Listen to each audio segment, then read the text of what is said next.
लेकिन जरा आपको उत्तर प्रदेश भी लिए चलते हैं और आप सब जानते हैं कि अयोध्या के अंदर राम मंदिर में, जहां पर राम मंदिर या फिर राम मंदिर ट्रस्ट काफ़ी सुर्खियों में पिछले तकरीबन 3 हफ्तों से है। मुख्तलिफ सोशल मीडिया प्लेटफॉर्म्स पर तस्वीरें, तहकीकात के हवाले से बात या अयोध्या के अंदर मीटिंग्स होना, फिर उसके बाद इस्तीफे देना, ये सारा सिलसिला हमने अभी तक देखा। लेकिन राम मंदिर ट्रस्ट में की जो आज अयोध्या के अंदर मीटिंग है, उस बात पर सबकी नजरें हैं, जहां चंपत राय और जो सदस्य हैं अनिल मिश्रा, इनके इस्तीफों पर भी गौर किया जाएगा। इस तरह की शुरुआती रिपोर्ट्स हैं। एसआईटी भी जो अपनी अधूरी रिपोर्ट है उसका जायजा लेगी, जो पहले से पेश की जा चुकी है। गृह सचिव को और ट्रस्ट के चीफ एग्जीक्यूटिव ऑफिसर की तकर्री पर भी इतलात के मुताबिक आज तबादला ख्याल किया जाएगा। यानी 2 मेंबर्स, जिसमें चंपत राय एक जो सीनियर रुकन है, अनिल मिश्रा, दोनों इस्तीफा दे चुके हैं। इनके इस्तीफों को वापस लेने की या कबूल न करने की कुछ मजहबी पेशवाओं की तरफ से मुतालबा किया गया था। लेकिन दूसरी बात यह कि एसआईटी जहां मुकदमे से पहले अपनी रिपोर्ट तैयार करना शुरू हुई थी, जो होम सेक्रेटरी को दी जा चुकी है, उसका भी जायजा लिया जाएगा। और इतलात यह है कि अगर ट्रस्ट में जब तक तहकीकात मुकम्मल हो, जब तक प्रोसेस चलेगा, तब तक इस बात पर भी हो सकता है कि सहमति बने कि सीईओ की अपॉइंटमेंट की जाए और काम इस हिसाब से चलाया जाए। लेकिन साथ साथ ये भी याद रखिएगा, डोनेशंस की चोरी का मामला सिर्फ अब अयोध्या तक नहीं बल्कि उत्तराखंड तक भी पहुंच चुका है, जहां तरह तरह की आवाजें उठने लगी हैं। लेकिन अगर अभी तक जो तहकीकात या प्रोसेस चला है इन्वेस्टिगेशन में, उसमें आप देखेंगे तो कुल मिलाकर आप देखेंगे कि डोनेशन वाले इसमें एफआईआर तक भी बड़ी सियासत होना शुरू हो गई है। आज होने वाले इजलास में या मीटिंग्स पर जरा और बात करेंगे। हमारे साथ कुणाल गोस्वामी, हमारे सहयोगी, हमें न्यूज रूम से इस वक्त ज्वाइन कर रहे हैं। कुणाल, पहले तो ये बताइए कि आज लेटेस्ट कोई इसमें डेवलपमेंट है, पॉसिबिलिटीज हैं, या इस बात के लिए भी इंतजार करें कि शायद आज की बैठक के बाद वो जो बार बार कहा जा रहा है कि एफआईआर नहीं, किसका नाम किसका नहीं, वो चीजें लगभग आज क्लियर होंगी? क्या क्या आज बैठक में होना है? बिल्कुल, देखिए आज का दिन काफी महत्वपूर्ण है, क्योंकि जिस तरह से हमने देखा था कि 3 जून को पूरा प्रकरण निकलकर सामने आया, उसके बाद 9 जून को एसआईटी बनी, उसके बाद इन्वेस्टिगेशन हुई, इन्वेस्टिगेशन के बाद 8 लोग धर दबोचे गए, कोर्ट ले जाया गया, रिमांड ले ली गई, उसके बाद कई लोगों ने इस्तीफा दिया। फिर एसआईटी ने रिकमेंड किया कि नहीं, अभी कई और कमजोर कड़ियां हैं जिनका खुलना बाकी है, 8 लोगों से काम नहीं चलेगा, ये पूरे कई लंबे चौड़े सिंडिकेट का मामला है। उसके बाद 15 दिन की और एक्सटेंशन मिली।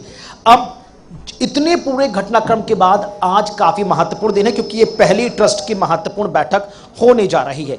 इस ट्रस्ट की बैठक में 5 महत्वपूर्ण मुद्दों पर चर्चा होगी, क्योंकि इससे पहले हमने देखा था कि जो ट्रस्ट के महासचिव चंपत राय हैं, वह सदस्य गोपाल राव हैं, उन्होंने अनिल मिश्रा ने इस्तीफा दे दिया था। अब 5 जो महत्वपूर्ण चीजें हैं उस पर बात होनी है, क्योंकि पहले शुरुआत में कहा जा रहा था कि यह बैठक होगी या नहीं होगी, लेकिन उसको लेकर कंफर्मेशन हो गया। मीडिया को भी इंफॉर्मेशन दे दी गई है कि भाई आज ठीक 3 बजे यह महत्वपूर्ण मीटिंग मंदिर प्रबंधन के अंदर ही गेस्ट हाउस में होने जा रही है। पहले इसको अलग करने जा रहे थे, लेकिन उसके बाद जिस तरह की लगातार कंट्रोवर्शियल मामला हुआ, उसके बाद डिसाइड किया गया कि नहीं, यह मंदिर ट्रस्ट के अंदर ही गेस्ट हाउस में संचालित होगी। बाद में जो ब्रीफिंग होगी वो मीडिया को अवगत करा दी जाएगी, लेकिन मीडिया से दूरी रखी जाएगी। अब इंपॉर्टेंट क्या है? पहला मुद्दा है चंपत राय और अनिल मिश्रा का इस्तीफा। उन्होंने इस्तीफा दे दिया। मेंबर कुल 14 लोग हैं, इस पूरे ट्रस्ट के 14 लोग हैं, 14 के 14 को सम्मिलित होने के लिए कहा गया है। और इस मंदिर ट्रस्ट के जो अध्यक्ष हैं, जो मीटिंग के अध्यक्ष हैं, वो महंत दास जी हैं, जिनसे हाल फिलहाल में मुख्यमंत्री योगी आदित्यनाथ ने भी बातचीत की थी।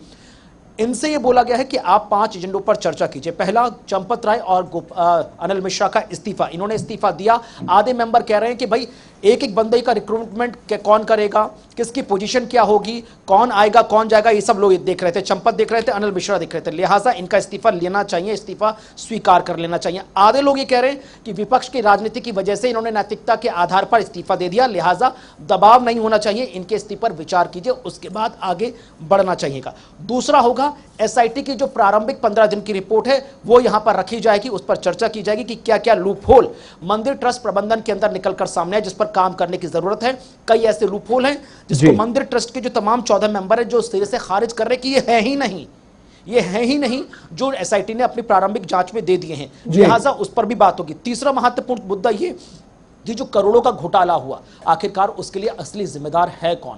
क्या मंदिर ट्रस्ट? अच्छा, ये जरा फटाफट से बताइएगा। एसआईटी ने यह भी कहा था कि जो टेलीफोन था जिसका इस्तेमाल ज़्यादा होता, उससे बहुत सारी खुलासे हुए हैं कि किस तरीके से मनी ट्रांजैक्शन हुआ है। क्या इस बात की कोई तस्दीक हो पा रही है, कोई पुष्टि हो पा रही है? हाँ, इसके लिए एसआईटी ने स्पष्ट कह दिया है, क्योंकि 3 मेंबर की जो एसआईटी है उसने कहा कि इसको लेकर हम असली कंफर्मेशन जो 15 जुलाई को अब आगामी जो फाइनल एसआईटी की रिपोर्ट आएगी उसमें हम करेंगे। उसमें हम ये भी इस बात का भी हम खुलासा कर देंगे कि जो सीसीटीवी फुटेज गायब हुआ, कब से कब तक का सीसीटीवी फुटेज गायब हुआ, क्या पिछले सिर्फ 5 महीने के अंदर ही घपला चल रहा था या लगातार 2022 में निर्माण के बाद से ये पूरी प्रक्रिया जो घोटाले की सिंडिकेट की शुरू हो गई थी। लेकिन अब महत्वपूर्ण चीज ये है कि सीईओ को लाना है नहीं लाना है, ये भी मंदिर ट्रस्ट आज ही डिसाइड करेगा, क्योंकि एसआईटी ने अपनी जो 14 पॉइंट रखे थे मुख्यमंत्री के कार्यालय में, उसके बाद वो पीएमओ चले गए, उसमें था आप सीईओ की नियुक्ति कीजिए, उसके बाद ट्रस्ट के अंदर जितने पैसों का लेन देन है वो यहां पर आगे एग्जीक्यूट किया जाएगा। चलिए ठीक है, बहुत बहुत शुक्रिया जी हमारे साथ ज्वाइन करने के लिए, अपडेट करने के लिए। क्या अहम तरीन इजलास है।